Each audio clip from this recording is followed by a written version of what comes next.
Between 1969 and 1978 in Cumberland County, North Carolina, 6 people died with identical symptoms: violent stomach pain, uncontrollable vomiting, and agonizing death within days. Each victim shared one innocent connection: a soft-spoken, church-going grandmother named Velma Barfield, who was always nearby when tragedy struck, ready with a gentle touch and whispered prayer.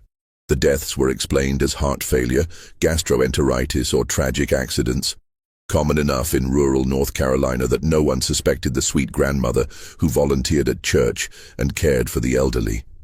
But when 56-year-old Stuart Taylor collapsed during a Pentecostal revival meeting in 1978, his family refused to accept another mysterious death.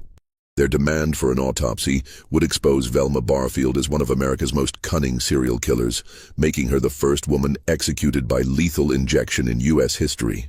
Before we continue with the story of the grandmother who turned caregiving into killing, because this tale could have happened anywhere, trust and faith create the perfect cover for evil. Investigators would discover she had been using nothing more than common rat poison, administered with the precision of someone who had turned murder into an art form. The North Carolina of the 1960s and 70s was a world where communities were built on unshakable foundations of trust, where church attendance was not just encouraged, but expected, and where the concept of a grandmother as a cold-blooded killer was literally inconceivable. In Cumberland County, particularly around the small farming communities like Parkton and Fayetteville, everyone knew their neighbor's business. Children played safely in the streets, and elderly folks never hesitated to invite helpful strangers into their homes. Parkton itself was the kind of place where time seemed to move more slowly.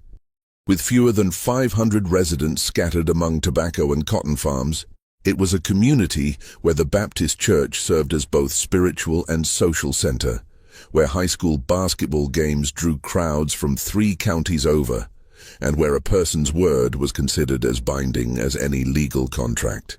The landscape was dominated by red clay fields that stretched to pine-covered horizons, punctuated by modest farmhouses and the occasional general store that served as an unofficial community gathering place. Into this world of simple pleasures and traditional values, Margie Velma Bullard had been born on October 29, 1932, in nearby Eastover, South Carolina, but raised near Fayetteville as the second child and oldest daughter among 9 siblings. Her family worked a small tobacco and cotton farm, where life was hard but honest, where children learned responsibility early and faith in God was as essential as the daily bread. The Bullard household operated under strict Pentecostal Christian principles, with regular church attendance, daily prayers, and an unwavering belief in moral absolutes. Velma's childhood was marked by the kind of poverty that was common but not shameful in rural North Carolina. Their home lacked electricity and running water, luxuries that many families in the area couldn't afford. When nature called, the family would simply walk into the woods behind their property, a practice that was practical rather than primitive in an era when indoor plumbing was still considered a luxury for city folks.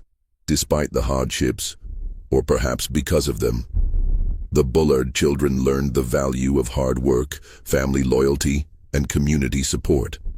In elementary school, Velma proved to be a bright student who excelled academically and showed particular talent for reading and writing. Teachers noted her quiet intelligence and helpful nature. She was always willing to assist classmates who struggled with their lessons and never caused disciplinary problems. Her report cards consistently showed high marks, and there seemed to be genuine potential for academic achievement despite the family's limited financial resources. As she entered her teenage years at Parkton Public School, Velma discovered a passion for basketball that surprised everyone, including herself. Despite not fitting the typical athletic build, she possessed quick reflexes and an understanding of game strategy that made her valuable to the girls' team. Basketball became her escape from the increasing responsibilities at home, a place where she could forget about household chores and family obligations for a few precious hours each week. But this brief taste of independence was short-lived. When her mother Lily gave birth to twins, the family dynamics shifted dramatically. As the oldest daughter, Velma was expected to sacrifice her personal interests for family needs. Lily, overwhelmed by the demands of caring for newborns while managing a household of 9 children, insisted that Velma quit the basketball team to help with housework, cooking, and childcare. The disappointment was crushing for a young woman who had just discovered something she truly enjoyed and excelled at.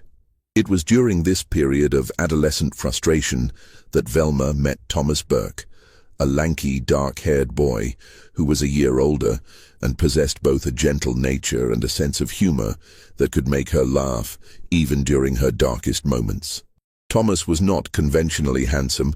He had prominent ears and angular features, but he treated Velma with kindness and respect that was notably different from her father's harsh demeanor. Their courtship was conducted entirely within the confines of school grounds, as Velma's father had strict rules about dating that wouldn't be relaxed until she turned 16. When Velma did reach that milestone birthday, her father arbitrarily decided that 16 was still too young for serious courtship, leaving the young couple frustrated and increasingly determined to find their own path forward. Their romance deepened during stolen moments between classes and brief conversations after church services, where Thomas would often attend just to see her. The decision to elope came as much from desperation to escape her increasingly difficult home situation as from young love. At 17, Velma saw marriage to Thomas as her only realistic path to independence and a better life. On a quiet morning in 1949, they drove to a justice of the peace in a neighboring county and exchanged vows in a simple ceremony that would bind them together for the next 20 years. The newlyweds settled into a small house in Parkton that had once belonged to Velma's extended family, a modest dwelling that represented hope and new beginnings for the young couple. For the first time in her life, Velma had her own home to manage, her own decisions to make, and her own future to build. The early years of their marriage were marked by genuine happiness and shared dreams of creating the kind of stable, loving family that both had longed for during their difficult childhoods. The transformation of the Burke household from haven to hell began gradually in 1965, when Thomas suffered a devastating automobile accident that would fundamentally alter the trajectory of both their lives. The collision, which occurred on a rain-slicked country road during Thomas's commute from his job at a local textile mill, left him with a severe concussion and injuries that would plague him for the remainder of his life. The immediate aftermath of the accident seemed manageable. Thomas recovered from his initial injuries and returned to work within a few weeks, determined to provide for his family despite the persistent headaches and dizzy spells that had become his constant companions. But as months passed, it became clear that the damage was more extensive and permanent than anyone had initially realized. The headaches were not merely uncomfortable, they were excruciating episodes that would leave Thomas writhing in agony, unable to function for hours or sometimes days at a time. The pain was so severe that he began missing work regularly, which eventually cost him his position at the textile mill. Without steady employment and facing mounting medical bills, the family's financial situation became increasingly precarious. Like many working-class men of his generation who lacked access to adequate medical care or pain management resources, Thomas turned to alcohol as his primary method of dealing with chronic suffering. What began as an occasional beer to take the edge off his pain gradually escalated into serious dependency as the months turned into years without improvement in his condition. For Velma, whose strict Pentecostal upbringing had taught her that alcohol consumption was among the gravest of sins, Thomas's drinking represented not just a personal failing, but a spiritual crisis that threatened the very foundation of their marriage. She began a campaign to control his drinking that grew increasingly desperate and invasive. She would search their home for hidden bottles, pour discovered liquor down the sink, and even enlist their children in monitoring their father's behavior. The once harmonious Burke household became a battlefield of silent resentment and explosive confrontations. Thomas, humiliated by his inability to work and in constant physical pain, felt betrayed by his wife's monitoring and increasingly controlling behavior. Velma, watching the man she had married dissolve into someone she barely recognized, felt abandoned and frightened about their family's future. The situation reached a crisis point when Velma made the drastic decision to have Thomas committed to Dorothea Dix Hospital in Raleigh for alcoholism treatment. This action, taken without Thomas's consent and involving local authorities, represented the ultimate betrayal in his mind. Though the treatment was successful in helping him achieve sobriety, it came at the cost of destroying whatever trust and affection had remained in their marriage. During Thomas's absence, Velma was forced to support the family through her job at a local mill, work that was physically demanding and emotionally exhausting. To cope with the stress of single parenthood, financial pressure, and uncertainty about her marriage's future, she began taking prescription tranquilizers. Her family doctor, Dr. James Henderson, initially prescribed Valium to help her sleep and manage anxiety. But as her tolerance built, she began seeking additional medications from multiple sources. When Thomas returned from Dorothea Dix, he was sober but fundamentally changed, bitter, resentful, and emotionally distant from the family he had once cherished. The man who had possessed a gentle nature and infectious humor had been replaced by someone who seemed to blame Velma for his current circumstances and who made no effort to hide his contempt for her actions. The marriage that had begun with such hope and love had devolved into a cold war of mutual antagonism. They continued living under the same roof, but as virtual strangers who communicated primarily through arguments about money, the children, and Thomas's continued inability to maintain steady employment. On the night of April 4, 1969, this toxic situation reached its fatal conclusion. Thomas had been drinking heavily that evening, not enough to pass out, but sufficient to leave him groggy and disoriented. Velma, claiming she needed to run errands that couldn't wait until morning, made the unusual decision to take both children with her and leave the house during evening hours. This departure was highly irregular for several reasons. Velma rarely left home after dark, especially with both children, and the errands she claimed to be running were vague and unnecessary. Neighbors would later recall that she had seemed agitated and distracted in the days leading up to that night, as if wrestling with some momentous decision. When the family returned several hours later, they found their home engulfed in flames that had already consumed most of the structure. The Parkton Volunteer Fire Department responded quickly to the emergency call, but the blaze was too advanced for effective intervention. Firefighters focused their efforts on preventing the fire from spreading to neighboring properties, while the Burke family watched their life's possessions turn to ash. Thomas Burke's body was found in the bedroom, where the fire appeared to have originated. The medical examiner determined that he had died from smoke inhalation before the flames reached him, a small mercy that spared him from the agony of burning alive. The scene investigation, conducted by Cumberland County Sheriff's deputies with limited training in fire forensics, concluded that Thomas had fallen asleep while smoking a cigarette, a tragically common cause of house fires in rural areas during that era. Velma's reaction to the tragedy appeared genuine and devastating. She wept inconsolably at the scene, had to be physically restrained from attempting to enter the burning house, and seemed completely broken by the loss of her husband and home. Neighbors and emergency responders noted her obvious grief and immediately rallied to support the widow and her 2 children. The funeral service at Parkton Baptist Church was attended by virtually the entire community, with Velma playing the role of the devastated widow to perfection. She accepted condolences with appropriate dignity, spoke movingly about Thomas's struggles with alcohol and chronic pain, and expressed gratitude for the community's support during her family's darkest hour. But there were subtle details that didn't quite align with the narrative of tragic accident. Several neighbors noticed that Velma had removed several valuable items from the house in the days before the fire: family photographs, important documents, and small pieces of jewelry that she claimed to be cleaning or repairing. The timing of her departure with the children, leaving Thomas alone and intoxicated, struck some as unusually convenient.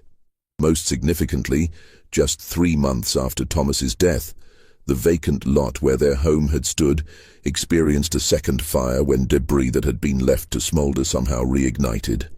This second blaze, though smaller than the first, was significant enough to trigger an insurance investigation that ultimately resulted in a substantial payout to Velma.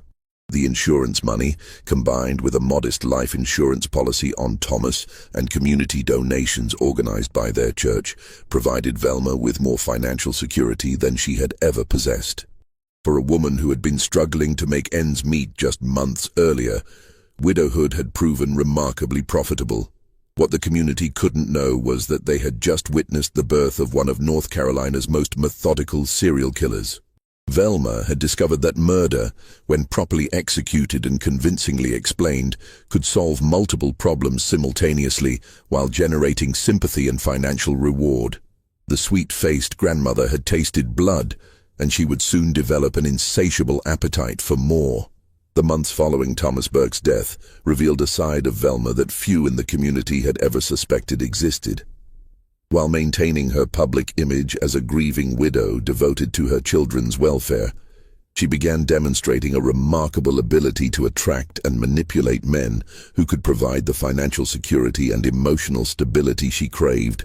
Within 6 months of becoming a widow, Velma had begun a relationship with Jennings Barfield, a 43-year-old widower who owned considerable property in the area and maintained a comfortable income through farming and various business investments. Jennings was known throughout Cumberland County as a man of substance and integrity, someone who had successfully raised his own children after his first wife's death, and who was considered one of the most eligible bachelors in their social circle. Their courtship moved with a speed that raised eyebrows among their mutual acquaintances.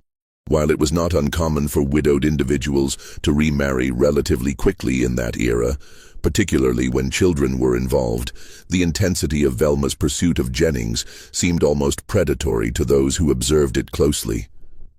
She attended social functions where she knew he would be present, found excuses to visit his property with small gifts or offers to help with household tasks, and generally made herself indispensable to his daily routine. Jennings, for his part, was genuinely attracted to Velma's apparent devotion and domestic skills. She was an excellent cook, a meticulous housekeeper, and someone who seemed to understand the importance of creating a stable home environment for children. Her religious faith, demonstrated through regular church attendance and involvement in various charitable activities, aligned with his own values and suggested a moral foundation that he found appealing. They married in August 1970. Just 16 months after Thomas's death, in a ceremony that was more elaborate than Velma's first wedding, but still appropriately modest for a widow's remarriage. The service was held at Jennings Church, with both sets of children serving as witnesses to their union. The community generally approved of the match, viewing it as a practical arrangement that would provide security for Velma's children while giving Jennings the companionship and domestic partnership he had been missing. The early months of their marriage appeared successful on the surface. Velma threw herself into the role of Jennings's wife, with the same intensity she had brought to their courtship, managing his household with military precision and ensuring that his needs were anticipated and met before he even recognized them himself. She was particularly attentive to his business affairs, offering to help with bookkeeping and correspondence that he found tedious. But beneath this facade of domestic bliss, dangerous patterns were already emerging. Velma's prescription drug use, which had begun during the final years of her marriage to Thomas, continued to escalate despite her new circumstances. She was now taking a sophisticated cocktail of medications: Elavil for depression, Sinequan for anxiety, Tylenol the Thur for chronic pain she claimed to suffer, and Valium for sleep. Each drug was prescribed by different physicians in neighboring counties, making it difficult for any single doctor to recognize the extent of her dependency. The cost of maintaining this drug habit was substantial, far exceeding what her household allowance could reasonably cover. When Jennings questioned certain unexplained expenses, Velma initially explained them as necessary medical costs or emergency expenditures related to her children's needs. But as the amounts grew larger and more frequent, these explanations became increasingly implausible. The truth was that Velma had begun systematically stealing from Jennings's accounts, using her access to his financial records to forge checks and make unauthorized withdrawals. Her technique was sophisticated, She would write checks for amounts just below the threshold that would trigger automatic bank verification, space the transactions across multiple accounts to avoid detection, and carefully study Jennings's signature until she could reproduce it flawlessly. For several months, this system worked perfectly. Jennings was a trusting man who rarely scrutinized his bank statements closely. And when he did notice discrepancies, Velma was always ready with reasonable explanations about household expenses or business costs that he might have forgotten. Her tears and apparent distress at being questioned were particularly effective at ending such conversations before they could develop into serious investigations. The situation began to unravel in early 1971 when Jennings's banker, a cautious man named Harold Mitchell, who had handled the Barfield family's finances for decades, noticed patterns in the account activity that seemed inconsistent with Jennings's normally conservative spending habits. Mitchell made discreet inquiries with Jennings about several large withdrawals and check transactions, conversations that gradually revealed the extent of Velma's deception. The confrontation between Jennings and Velma was explosive and definitive.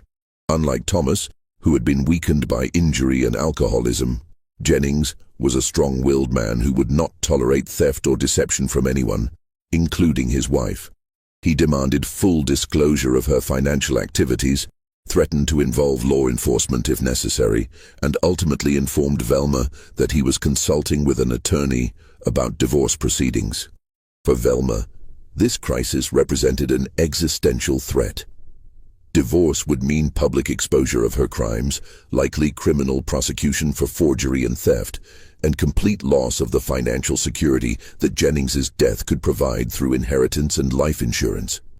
More importantly, she had learned from Thomas's death that permanent solutions were often more effective than temporary compromises. On the evening of March 22, 1971, Jennings Barfield began experiencing severe stomach pain that came on suddenly during what had seemed like a normal dinner. The cramping was intense and localized in his upper abdomen, accompanied by nausea that quickly progressed to violent vomiting. Within hours, he was also experiencing chest pain that he initially attributed to muscle strain from retching. Velma immediately assumed the role of concerned wife, calling their family physician and helping Jennings to the hospital when his condition continued to deteriorate. Dr. Patterson, who had treated Jennings for minor ailments over the years, was puzzled by the sudden onset and severity of his symptoms. Blood tests revealed elevated white cell counts, suggesting infection, but no specific pathogen could be identified. Despite medical intervention, Jennings's condition worsened throughout the night. The chest pain became excruciating. His blood pressure dropped dangerously low, and he began showing signs of cardiovascular distress. At 3:17 a.m., on March 23, 1971, Jennings Barfield died of what physicians diagnosed as acute heart failure, possibly triggered by a severe gastric infection. Velma's grief appeared genuine and overwhelming. She had to be sedated at the hospital and required assistance from family members to make funeral arrangements. The service was well attended, with Jennings's business associates and community members expressing sympathy for the widow who had endured the loss of 2 husbands in less than 2 years. The timing of Jennings's death was particularly tragic because it occurred just as he had been planning to expand his farming operations and had taken out additional life insurance to protect his investments. These policies, combined with his existing coverage and property holdings, left Velma significantly wealthier than she had ever been. Within weeks of Jennings's funeral, Velma had settled his estate, collected insurance payments, and begun making plans for her future. She purchased a modest home near her parents in Fayetteville and enrolled her children in new schools, claiming that she needed to be closer to family support during her period of grief and adjustment. What she had actually accomplished was the perfection of her method. Unlike Thomas's death, which had required staging an accidental fire and dealing with property destruction, Jennings's murder had appeared completely natural. The symptoms she had induced with carefully administered doses of arsenic-based rat poison perfectly mimicked acute gastroenteritis, followed by heart failure. A progression that was medically plausible and required no external explanation. More importantly, she had learned to time her attacks with precision. The confrontation about her theft had occurred just days before Jennings's death, providing clear motivation for him to change his will or take legal action against her. By acting quickly and decisively, she had eliminated the threat while preserving her access to his wealth. Velma had evolved from an opportunistic killer who had eliminated an inconvenient husband into a calculating predator who understood exactly how to use murder as a solution to complex problems. The sweet grandmother had become a sophisticated serial killer, and she was just getting started. Moving back to Fayetteville placed Velma in close proximity to her aging parents, a situation that initially appeared to be motivated by genuine filial devotion, but would soon reveal itself as anything but coincidental. Her father, Murphy Bullard, was already in poor health, suffering from lung cancer that would eventually claim his life through natural progression. One of the few deaths in Velma's orbit that required no assistance from her. But her mother, Lillian Bullard, represented both an opportunity and a problem. At 74 years old, Lillian lived on a modest but adequate pension, supplemented by savings she had accumulated through decades of careful financial management. She was also becoming increasingly dependent on Velma for help with daily tasks, bill paying, and general household management, a dependency that provided perfect cover for the systematic theft that Velma had, by now refined into an art form. The pattern of their relationship quickly established itself. Velma would visit her mother daily, often bringing small gifts or prepared meals that demonstrated her devotion. During these visits, she would help Lillian organize her financial paperwork, balance her checkbook, and handle correspondence with banks and insurance companies. This assistance was genuinely appreciated by Lillian, who found the complexities of modern banking and bureaucracy increasingly difficult to navigate.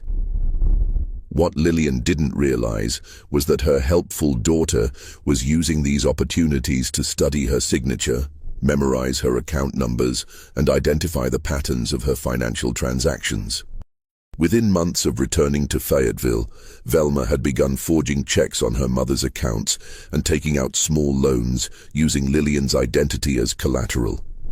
The amounts were initially modest, $20 or $30 at a time, sums that could be explained as cash withdrawals for household expenses or medical needs.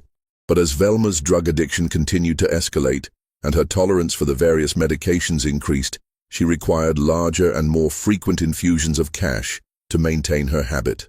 By the summer of 1974, Velma was stealing hundreds of dollars monthly from her mother's accounts. She had also discovered that Lillian possessed several valuable insurance policies and savings bonds that could be liquidated in case of emergency.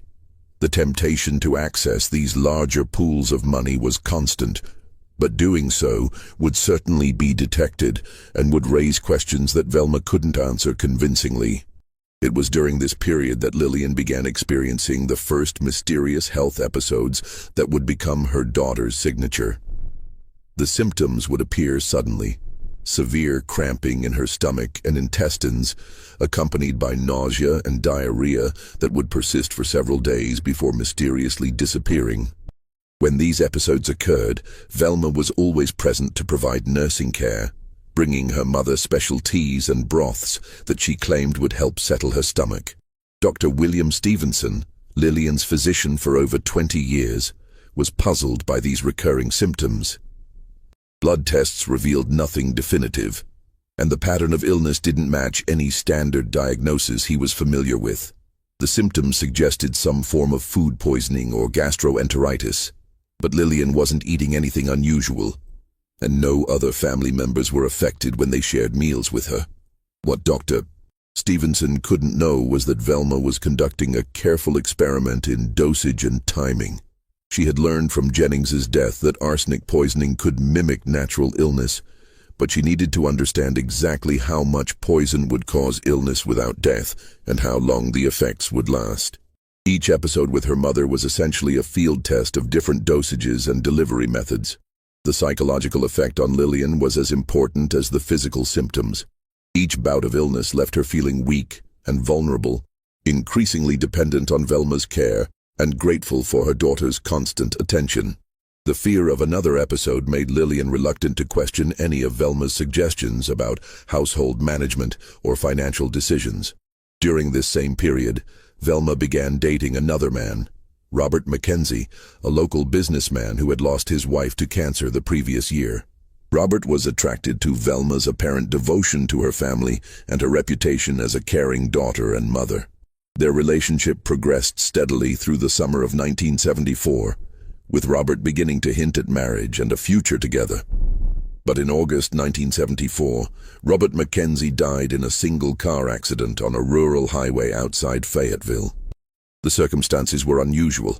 Robert was known as a careful driver who rarely traveled alone at night, yet he had apparently lost control of his vehicle on a clear, dry road and crashed into a tree at high speed. No mechanical failure could be identified, and toxicology tests were not routinely performed on accident victims in that era. Robert's death was convenient for Velma in several ways. Their relationship had been progressing toward a level of intimacy and commitment that would have made her other activities more difficult to conceal. More importantly, Robert had been asking questions about her family situation and finances that suggested he was becoming suspicious of certain inconsistencies in her stories. As Christmas approached in 1974, Velma knew that her mother's financial situation would soon be scrutinized by banks and insurance companies as part of their routine year-end audits. The amounts she had stolen were now substantial enough that discovery was inevitable unless she took decisive action to prevent any investigation. On the evening of December 28, 1974, during what should have been a peaceful holiday celebration with extended family, Lillian Bullard was struck by the most severe episode of stomach illness she had ever experienced. The pain was excruciating and constant, unlike the intermittent cramping of her previous episodes. The vomiting was violent and continuous, and she quickly became dehydrated and disoriented. Velma immediately took charge of the situation, calling for an ambulance and accompanying her mother to Cape Fear Valley Hospital.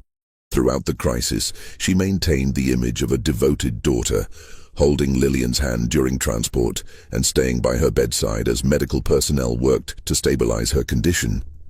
Dr. Stevenson was called to the hospital to consult on Lillian's case, but he was as baffled as the emergency room physicians by the severity and progression of her symptoms.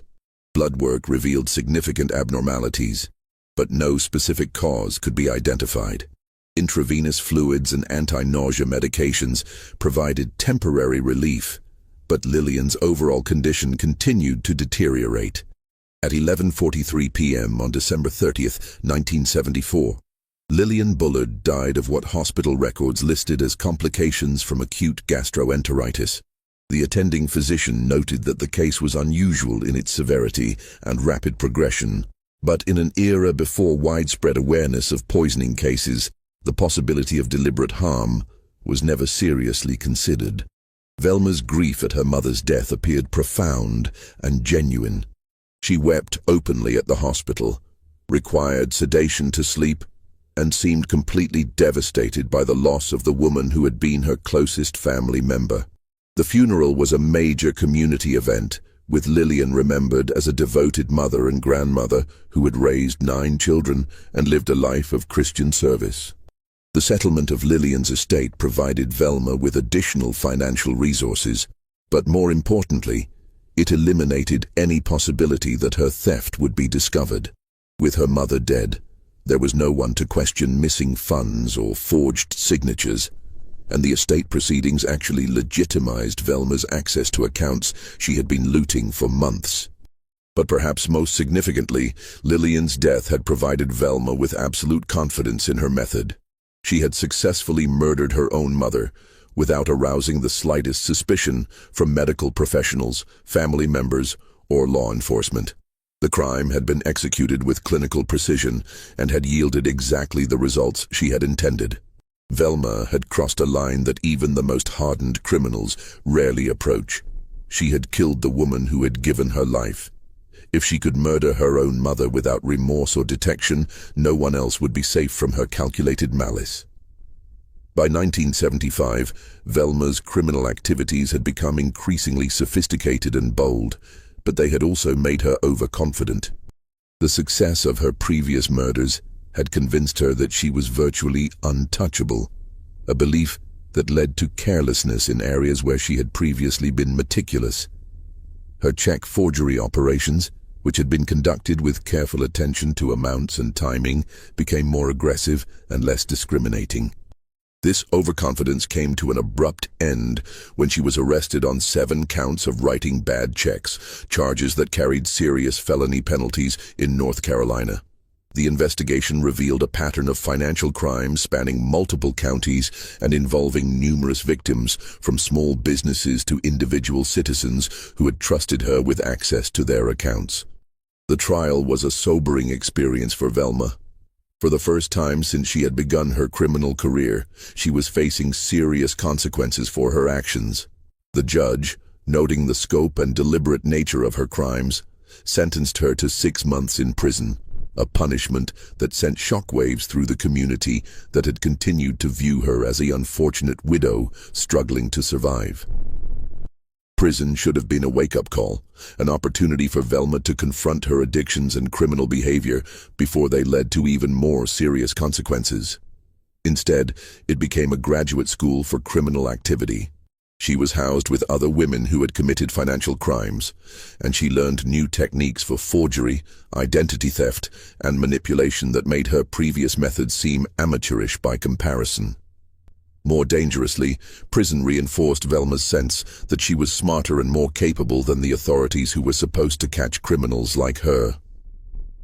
She had committed 3 murders without arousing any suspicion, and even when she was caught stealing, the punishment was minimal. The lesson she drew from this experience was not that crime didn't pay, but that violent crime was much safer than financial crime because dead victims couldn't testify. When she was released after serving just 3 months of her sentence, Velma emerged with a new understanding of how vulnerable certain populations were to exploitation. During her incarceration, she had heard stories from other inmates about elderly victims who had been easy targets for financial scams, and she began to see the potential for combining her caregiving skills with her murderous impulses.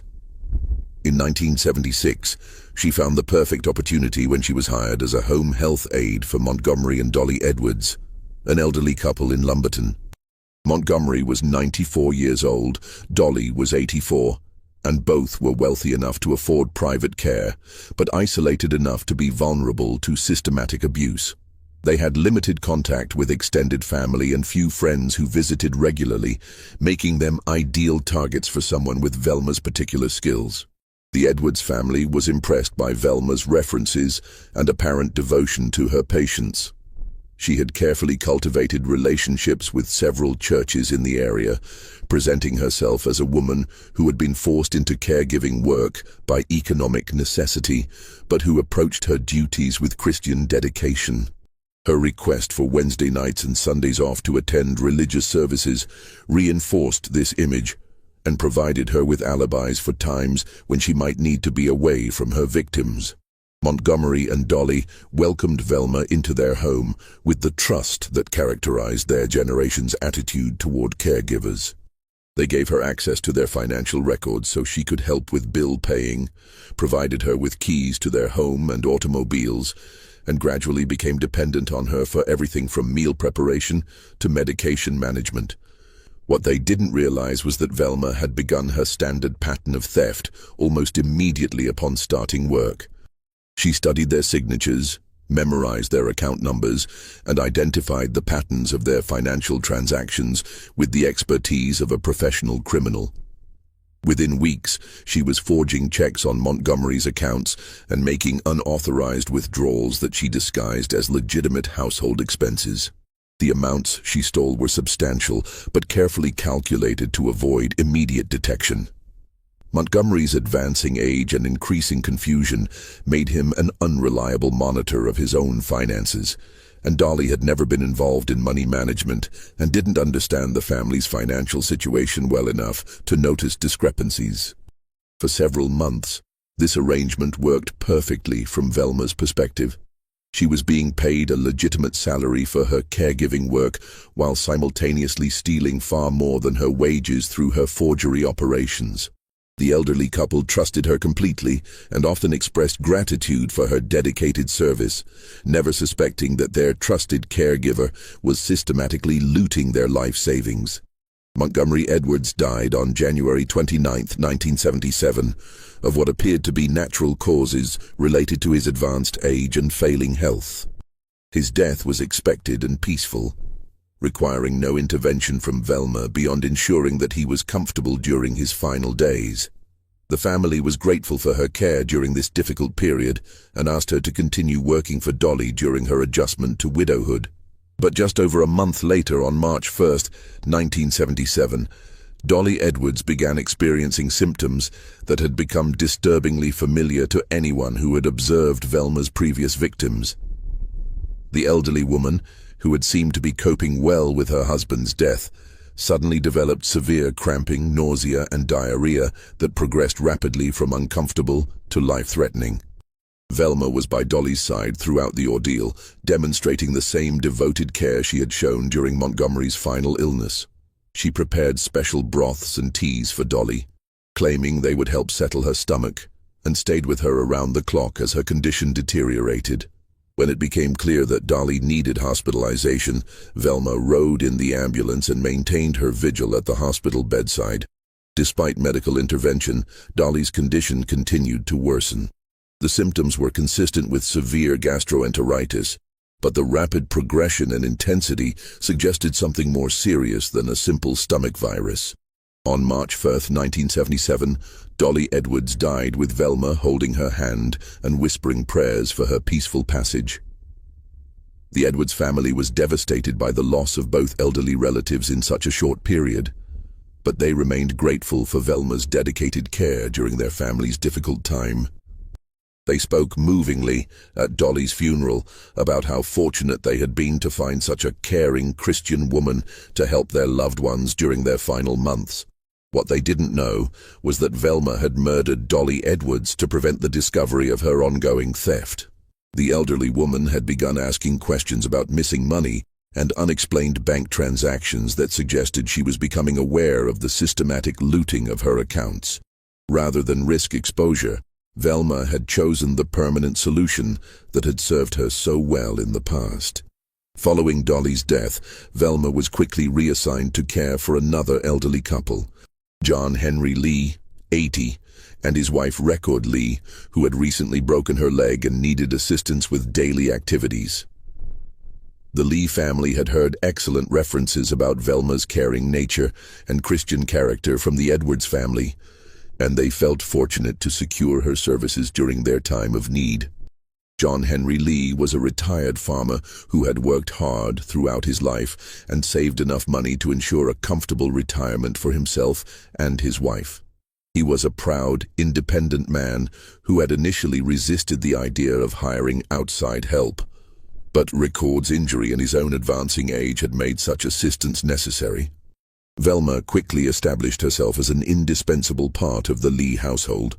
She was particularly helpful with John Henry's medication management, as he was taking several prescriptions for various age-related ailments, and sometimes became confused about dosages and timing. She also assisted with meal preparation, housekeeping, and the numerous small tasks that had become difficult for the elderly couple to manage independently. But as had become her pattern, Velma soon began studying the Lee family's financial situation and identifying opportunities for theft. John Henry was more alert and involved in money management than Montgomery Edwards had been, but he was still trusting enough to give Velma access to financial records when she offered to help with bill paying and correspondence. The theft from the Lee accounts was more challenging because John Henry maintained closer oversight of his finances. But Velma had learned to be patient and methodical in her approach. She would wait for opportunities when John Henry was distracted or confused, then forge small checks that could be explained as legitimate household expenses if questioned. Just when we thought we'd seen it all, the horror in Cumberland County intensifies. If this story is giving you chills, share this video with a friend who loves dark mysteries. Hit that like button to support our content, and don't forget to subscribe to never miss stories like this. Let's discover together what happens next in this tale of small-town terror that proves evil can hide behind the most innocent face. On June 4th, 1977, John Henry Lee began experiencing the now familiar symptoms that had claimed Velma's previous victims. The racking pains in his stomach and chest, accompanied by violent vomiting and diarrhea, struck suddenly during what had been a peaceful evening. The elderly man, who had been in relatively good health for his age, was suddenly writhing in agony as waves of pain washed over his frail body. Velma immediately assumed her role as the devoted caregiver, calling for medical assistance and staying by John Henry's side as his condition rapidly deteriorated. She prepared special teas and broths that she claimed would help ease his suffering, and she monitored his vital signs with the expertise of someone who had extensive experience with such medical crises. Dr. Marcus Webb, the Lee family physician, was called to examine John Henry both at home and later at the hospital when his condition became critical. The symptoms suggested severe gastroenteritis, possibly caused by food poisoning or a viral infection. But the rapid progression was unusual for a man who had been eating the same foods as his wife without ill effects. Despite aggressive medical treatment including intravenous fluids, anti-nausea medications, and careful monitoring of his vital signs, John Henry Lee died within 48 hours of the onset of his symptoms. The official cause of death was listed as complications from acute gastroenteritis, a diagnosis that seemed reasonable given his age and the presentation of his illness. Record Lee was devastated by her husband's sudden death, particularly since it had occurred just as she was beginning to recover from her own injury, and they had been looking forward to many more years together. Velma was a source of tremendous comfort during this difficult period, helping with funeral arrangements and providing emotional support that the Lee family deeply appreciated. But once again, Velma had eliminated a victim who was becoming too observant about her financial activities. John Henry had begun asking pointed questions about certain bank transactions and missing funds that suggested he was developing suspicions about his trusted caregiver's honesty. His death removed this threat while reinforcing Velma's reputation as an unlucky woman who seemed to attract tragedy wherever she went. The pattern was now unmistakable to anyone who looked closely, but in rural North Carolina during the 1970s, the idea that a church-going grandmother might be systematically poisoning elderly patients was literally unthinkable.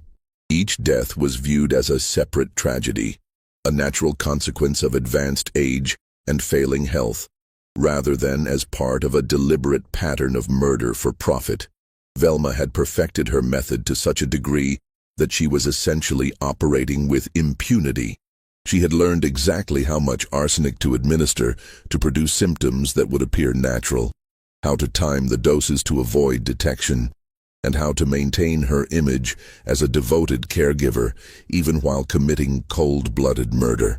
She had become one of the most successful serial killers in American history, and no one suspected a thing. By late 1977, Velma had entered into what would become her most significant and ultimately fatal relationship with Stuart Taylor, a 56-year-old tobacco farmer and widower who represented a different type of target than her previous victims. Unlike the elderly patients she had been systematically murdering, Stuart was relatively young, healthy, and alert. He also had limited financial resources, which meant that money was not the primary motive for their relationship. Stuart Taylor was a simple, honest man who had worked the same tobacco farm for most of his adult life. He had been married for over 30 years when his wife died of cancer, leaving him lonely and somewhat lost in managing the domestic aspects of his life. He was not particularly religious, but he understood that faith was important to many people in their community, and he respected those who found comfort in church attendance. Their relationship began when Stuart was introduced to Velma through the Edwards family, who spoke highly of her character and caregiving abilities. Stewart was attracted to Velma's apparent stability and domestic skills, qualities that seemed to promise the kind of companionship he had been missing since his wife's death. She was an excellent cook, maintained an immaculate household, and demonstrated the kind of moral values that he associated with good character. For Velma, the relationship with Stewart represented something different from her previous associations. He was not wealthy enough to be worth murdering for financial gain, and he was too alert and involved in his own affairs to be an easy target for systematic theft. Instead, their relationship provided her with emotional stability and a cover of normalcy that helped deflect any lingering suspicions about the recent string of deaths among her patients. The couple settled into a comfortable routine that seemed to benefit both of them. Stewart appreciated having someone to cook his meals, manage his household, and provide companionship during the long winter evenings. Velma enjoyed the security of a stable relationship and the respectability that came from being associated with a man who was well regarded in the farming community. But beneath this veneer of domestic tranquility, Velma continued her drug addiction and the financial crimes necessary to support it. She had been taking prescription medications for so many years that her tolerance required increasingly large doses to achieve the desired effects. The cost of maintaining her habit far exceeded what her legitimate income could support, forcing her to resume the check forgery activities that had previously landed her in prison. Stewart's bank accounts became her new target, though she was more careful this time to avoid the mistakes that had led to her previous arrest.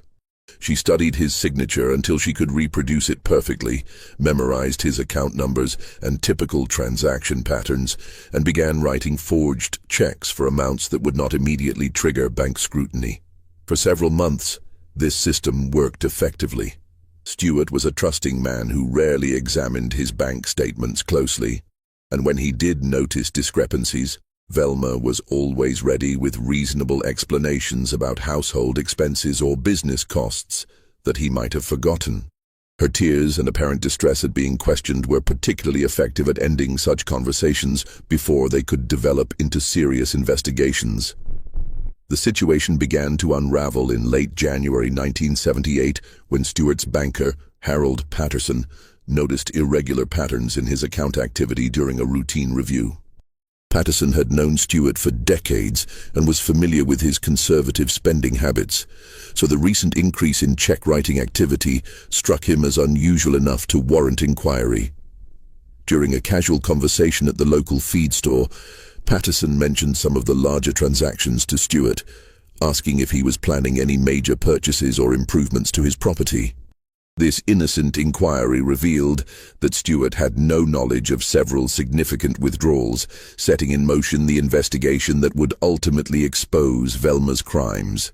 Stewart confronted Velma on the evening of January 31st, 1978, with documentary evidence of her forgeries that Patterson had helped him compile. The confrontation was more intense than any argument they had previously had, with Stewart demanding complete disclosure of her financial activities and threatening to involve law enforcement if she couldn't provide satisfactory explanations. The argument escalated quickly, with Stewart becoming increasingly angry as the scope of Velma's deception became clear. In a moment of rage, he grabbed Velma by the shoulders and shook her, shouting that she had betrayed his trust and destroyed their relationship. This physical confrontation, while brief and relatively mild, represented a line that Stewart had never crossed before and that Velma interpreted as a direct threat to her safety. For a woman who had murdered her own mother without hesitation, eliminating a boyfriend who had discovered her crimes was almost automatic. Stewart had become a threat that needed to be neutralized, and Velma had a proven method for dealing with such problems permanently. That evening, despite the tension from their earlier confrontation, Stewart and Velma attended a Pentecostal revival meeting featuring the famous preacher Rex Humbard at the Cumberland County Civic Center in Fayetteville.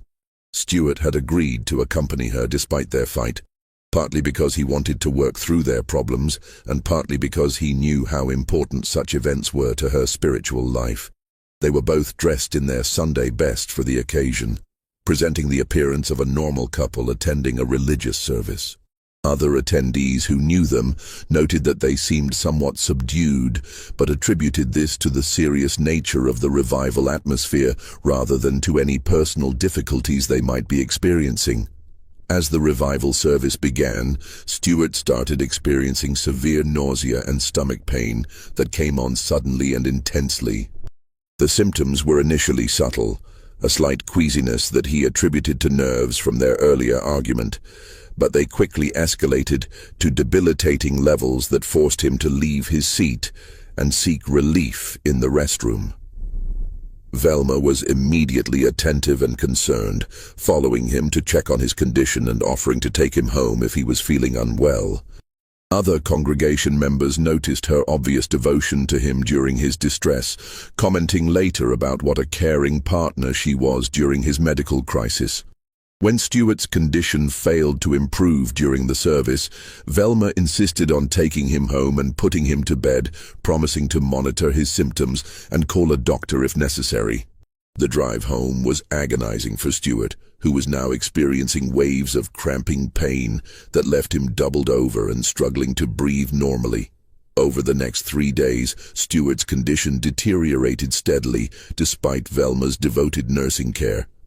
The stomach pain became excruciating and constant, accompanied by violent vomiting that prevented him from keeping down even small amounts of water. He also began experiencing chest pain and difficulty breathing that suggested his cardiovascular system was being affected by whatever was causing his illness. Velma prepared special teas and broths for Stewart, claiming they would help settle his stomach and restore his strength. She monitored his vital signs constantly, adjusting his position to make him more comfortable and providing emotional support during his moments of greatest distress. To observers, she appeared to be doing everything possible to help him recover from what seemed to be a severe case of food poisoning or stomach flu. When Stewart's condition became life-threatening, Velma made the decision to take him to the hospital, where emergency room physicians worked to stabilize his condition through intravenous fluids and medications designed to control his symptoms. Despite their efforts, Stewart continued to decline, showing signs of multiple organ failure that suggested systemic poisoning. On February 3, 1978, Stewart Taylor died at Cape Fear Valley Hospital with Velma maintaining her vigil at his bedside. The attending physician initially diagnosed his death as complications from acute gastroenteritis, following the same pattern that had been established with Velma's previous victims. But this time, something was fundamentally different. Stewart's relatives, particularly those who knew about his recent discovery of Velma's financial crimes, were deeply suspicious of the timing and circumstances of his death. Unlike the elderly victims whose deaths had been attributed to natural causes, Stewart had been relatively young and healthy, making his sudden illness and rapid decline much more difficult to explain as natural occurrence. The family's demands for a complete autopsy represented the first serious challenge to Velma's method. For nearly a decade, she had been able to murder with impunity because her victims' deaths had been accepted as natural or accidental. But Stewart's family refused to accept the initial medical diagnosis and insisted on thorough toxicological testing that would reveal the true cause of his death. Even before the autopsy results were available, the investigation began to unravel Velma's carefully constructed facade. Her own sister, who had been harboring growing suspicions about the pattern of deaths surrounding Velma, contacted the Lumberton police with information that would change everything. In a tearful phone call that would later be described as one of the most dramatic moments in Cumberland County law enforcement history, Velma's sister told investigators that she believed her sibling had poisoned Stewart Taylor and possibly other victims. The call came from a woman who was torn between family loyalty and moral obligation, someone who could no longer remain silent about her terrible suspicions. When the autopsy results confirmed the presence of lethal levels of arsenic in Stewart Taylor's system, police finally had the evidence they needed to arrest the woman who had been hiding in plain sight as one of North Carolina's most prolific serial killers. The arrest of Velma Barfield on March 28, 1978, sent shockwaves through the rural communities of Cumberland and Robeson counties, where she had operated for nearly a decade. The woman who had been viewed as an unlucky widow, a devoted daughter, and a caring grandmother was suddenly revealed to be a calculating serial killer who had used arsenic-based rat poison to systematically eliminate anyone who threatened her financial security or discovered her crimes. Under interrogation by experienced detectives from the North Carolina State Bureau of Investigation, Velma's carefully maintained composure finally cracked. Faced with irrefutable physical evidence of Stuart Taylor's arsenic poisoning and mounting circumstantial evidence linking her to other suspicious deaths, she began to confess to crimes that shocked even veteran law enforcement officers. In a series of statements that were recorded and later used as evidence in her trial, Velma admitted to poisoning Stuart Taylor, her elderly mother Lillian Bullard, Dolly Edwards, and John Henry Lee. Her confessions were delivered in a matter-of-fact tone that investigators found more chilling than any emotional display of remorse might have been. She described her methods with clinical precision, explaining how she had calculated dosages, timed administrations, and monitored symptoms to achieve the desired results. According to her statements, Velma claimed that she had never intended to kill any of her victims. She insisted that her goal had been merely to make them sick enough to buy time to replace money she had stolen from their accounts. Each death, she maintained, was an accidental overdose resulting from her inexperience with the poison rather than deliberate murder. This explanation was met with profound skepticism by investigators who had uncovered evidence of careful planning and premeditation in each case. The pattern of theft, followed by poisoning, was too consistent to be coincidental, and the precise timing of each attack suggested someone with extensive knowledge of how arsenic poisoning progressed from illness to death. The investigation expanded rapidly as authorities began exhuming bodies and conducting toxicological tests on other individuals who had died under suspicious circumstances in Velma's presence. The body of Jennings Barfield, her second husband, was exhumed from his grave in Cumberland County and found to contain significant levels of arsenic, confirming investigators' suspicions about his death in 1971. Despite this evidence, Velma continued to deny involvement in Jennings's death, just as she steadfastly refused to admit to killing her first husband, Thomas Burke, in the house fire of 1969. Even when confronted with the statistical impossibility of so many deaths occurring naturally around one person, she maintained her innocence regarding these earlier crimes. The case attracted national media attention as details of Velma's crimes became public. The image of a grandmother systematically poisoning elderly patients and family members challenged fundamental assumptions about who could be capable of serial murder.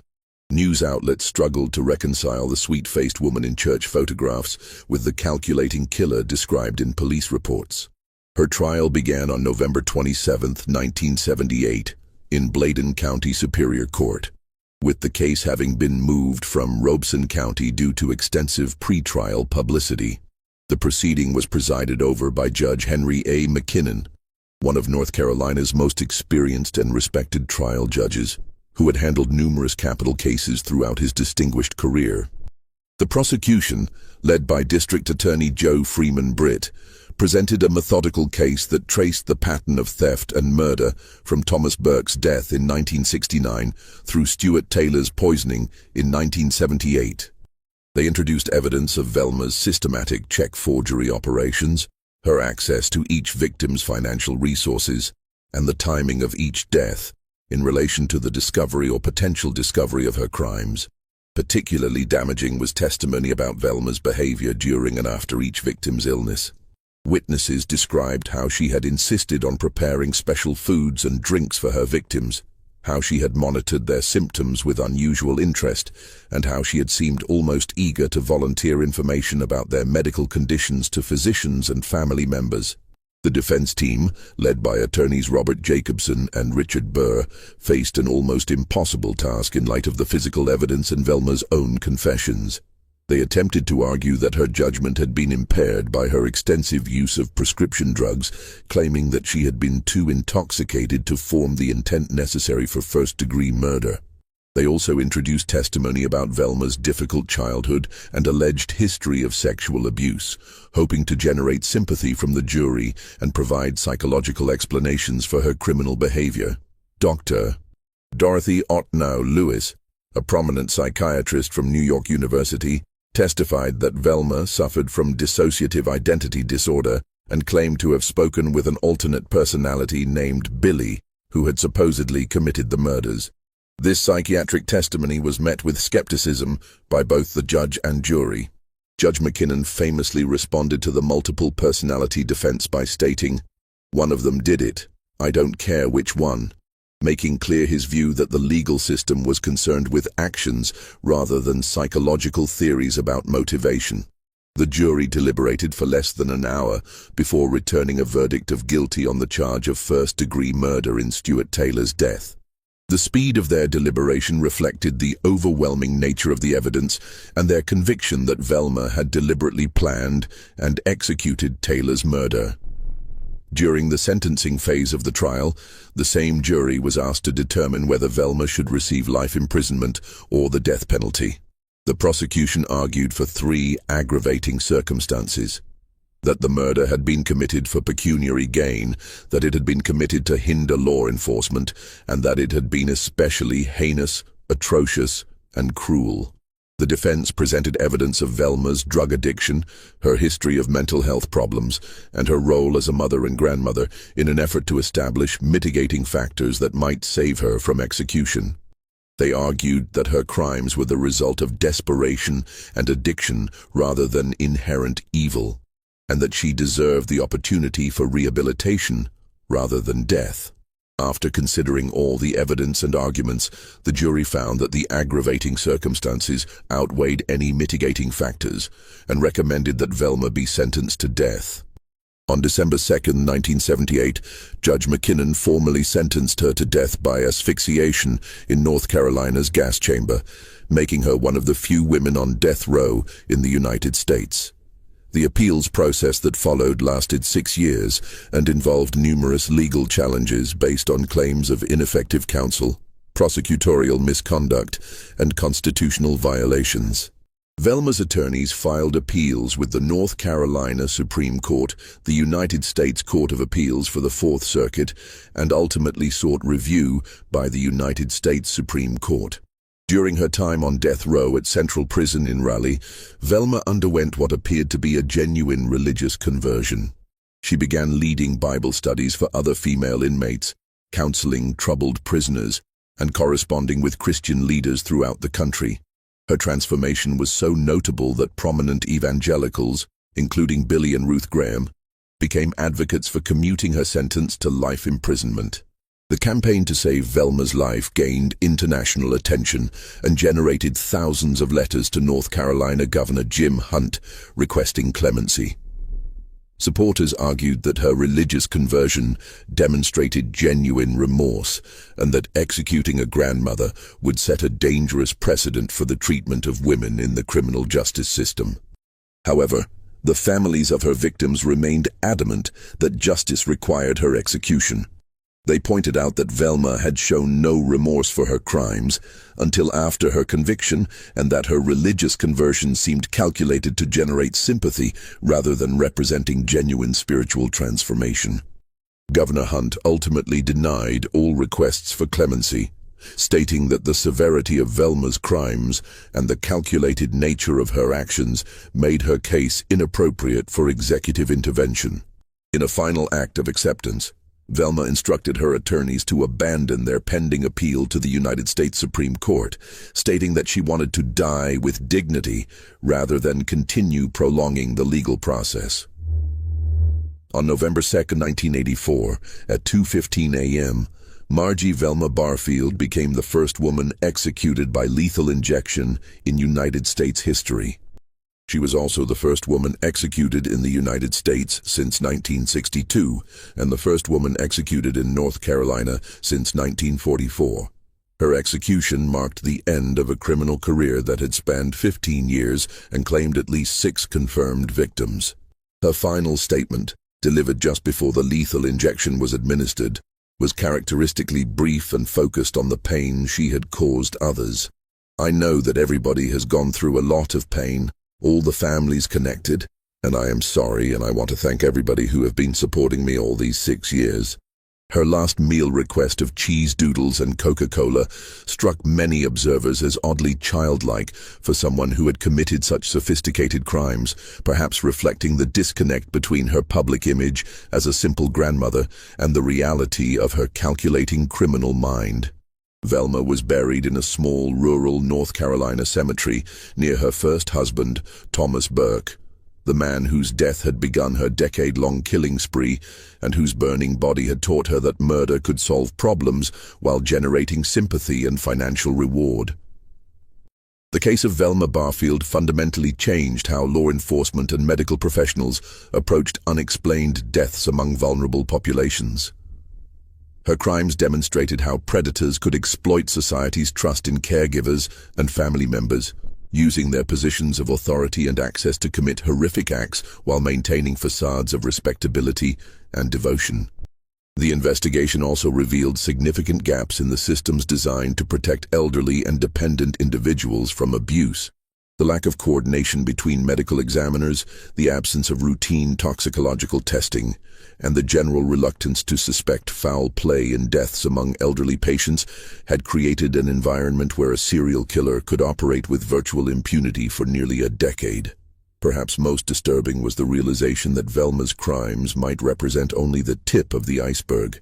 Investigators suspected that she might have been responsible for additional deaths that could never be proven due to lack of physical evidence or witnesses. The true scope of her criminal career may never be known, as many of her potential victims were cremated or buried before the pattern of poisoning was recognized.